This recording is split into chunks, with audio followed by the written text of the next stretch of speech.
Would you pass a drug test? If you use cannabis, find out before it's too late. Licksticks, THC saliva tests. Fast, accurate, and free shipping from Queensland. Grab yours today. One failed roadside drug test can cost you your license, your job, and thousands in fines. Lickstick's 6-in-1 saliva test put you back in control. Australian-owned, shipped fast from Queensland. Order your 6-in-1 test kits today. G'day everyone, it's Daniel Patterson, and I'm convinced, so I went ahead and ordered some, and they just arrived yesterday. And the first thing to note is when they say they're shipped from Queensland, that's not what the case was for me. They actually came from Victoria. So I think that it's just a drop shipping sort of thing.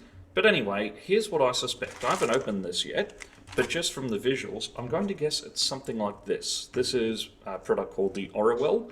I don't know if it is actually verified to Australian standards. This is their 7-panel version that is meant to comply with Australian standards. But this is the 6-panel, so it wouldn't comply with Australian standards anyway. So let's open it up, have a bit of an unboxing together. Alright, so it's come wrapped in this sort of stuff. Okay. So, I don't think it's the Orwell, just because it's different packaging, but here's what they come as. So just looking at it, instantly it's not going to comply with Australian standards. The cut-offs are wrong.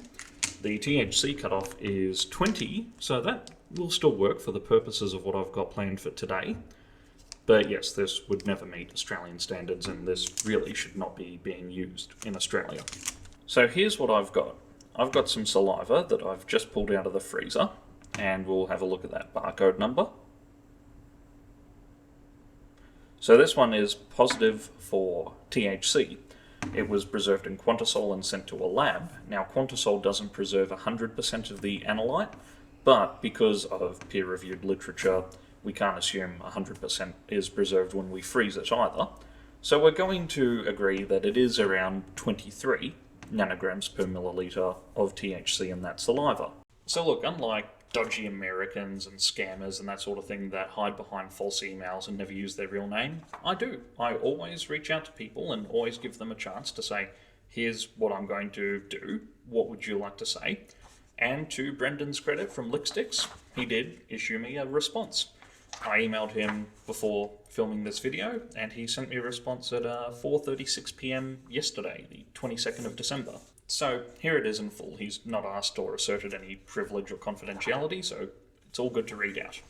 Hi Daniel. Firstly, sorry mate, I've been out of office. Thanks for reaching out and outlining your intended review process. I'm happy to clarify a few points to ensure our position is accurately represented. AS and ZS 4760-2019 compliance.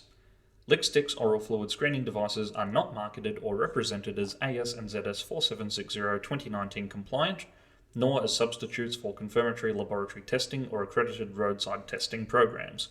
We do not hold and do not claim to hold NATA validation reports for that standard. Our products are preliminary screening tools intended for consumer awareness and initial workplace screening contexts. Going to come back to that. I've got an issue there.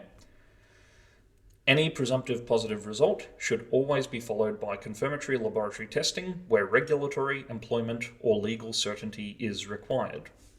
Marketing and use context.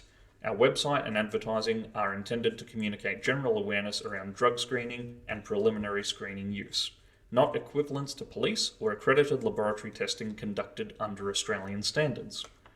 Where phrases such as fit for work or the road are used, phrasing I pointed out in my email that appears on his website, these are framed in a self-assessment and preliminary screening context, not as certification, endorsement, or guarantee of compliance with regulatory testing regimes. We do not state or imply that our products replace police, laboratory, or NATA-accredited workplace confirmation testing processes. Once again, I've got a bit of an asterisk there as well. Manufacturer and origin. The oral fluid test devices sold under the Licksticks brand are manufactured by an established ISO-certified diagnostics manufacturer and supplied to us under private label. Manufacturing occurs offshore, with distribution, marketing, and consumer support handled locally in Australia. Additional context on testing methodology. As you have noted, your demonstration uses a prepared oral fluid specimen with a known concentration. Asterisk there. While this can be useful for illustrative purposes, it differs from real-world oral fluid collection, where factors such as saliva volume, matrix effects, timing since use, and collection technique can influence screening outcomes. We recommend that any public review clearly distinguishes between analytical demonstration and real-world use conditions. You may also find it useful, for broader context, to compare how different consumer screening products reference standards and compliance claims within the Australian market. We appreciate the opportunity to clarify our position ahead of publication and look forward to seeing the review. Kind regards, Brendan, Licksticks. So we're going to go through the parts of the statement from Brendan that I do have issues with. I'm going to put these screen grabs up on the screen for you. So where he says, our products are preliminary screening tools for consumer awareness and initial workplace screening contexts, well, that implies you're advertising these as workplace compliant devices, which they simply aren't. The cut-offs alone mean that they do not comply with the Australian standard. So they can't legally be used for workplace testing in Australia. So that's the first thing there. Now, one part I might not have communicated clearly with him is that the oral fluid that was used for screening was not synthetic oral fluid that I spiked with THC. It was actually a real-world specimen that we had in storage. So, yes, I don't agree with his there that this is differing from real-world conditions. It's absolutely not. And the simple fact is, the police have a roadside cutoff of 10 nanograms per milliliter, and this oral fluid was over 20 nanograms per milliliter. Your device, if it can't even show a not negative when it's double the limit, well, that's a huge problem, isn't it? So here's where we're at. The email was filled with disclaimers that the device isn't implied to help you know whether or not you'll pass a police test. Well, that's hard to accept when we see this sort of advertising. The fact that it's also being sold for workplace testing causes me great concern as well, that it is not going to be compliant with the Australian standard and therefore is illegal for an employer to use. The general gist any reasonable person gets is that this is going to help you determine whether or not you're going to pass this, the police roadside test. So, for that reason, I'm going to advise that no one purchases or uses this product or any product from Licksticks at the moment, because they are not going to help you.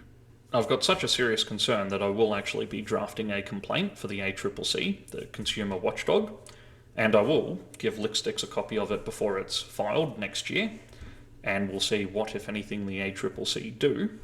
But if Licksticks can't address all my concerns to my satisfaction, then I'm going to lodge it, because I see two very serious issues here. I see a risk to the users of the product that puts their safety and their freedom at risk, and I see a risk to the general public with this product. The risk to the users of the product is quite simple. They're going to do this, and we've just seen that I can put double the limit to set one of these off through them, and they'll still pass, they'll still come up negative, and they're going to drive, thinking, oh well, I must be under the limit, I'm safe to drive, that sort of thing. Because we do get a reassurance of, oh well, you've passed this test. And that could put their freedom at risk in almost every jurisdiction if the right factors are present with drug driving or sometimes drug and drink driving combined. You can receive a custodial sentence, you can go to prison. So given that this device is not validated, it's not verified to the Australian standard, it never will be either, not with those cut-offs, then it should not be used. It just cannot be used. The concern I've got for the public is that there are drivers who may well be over the limit, who may even be impaired, and they're going to do this, they're going to come up as negative, and they're going to proceed to drive, which does put other members of the public at risk. That is why we don't allow you to drive with drugs that could impair you and certain illicit drugs in your system.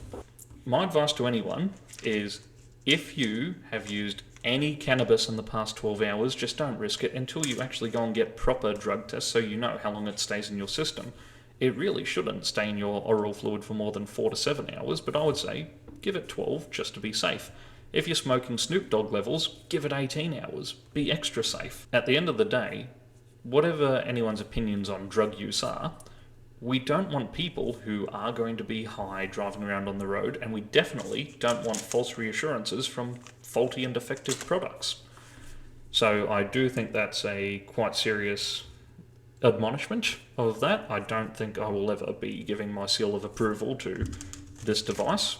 As for whether or not it's legal for those devices to continue to be sold, I will leave that decision to the ACCC. Thank you.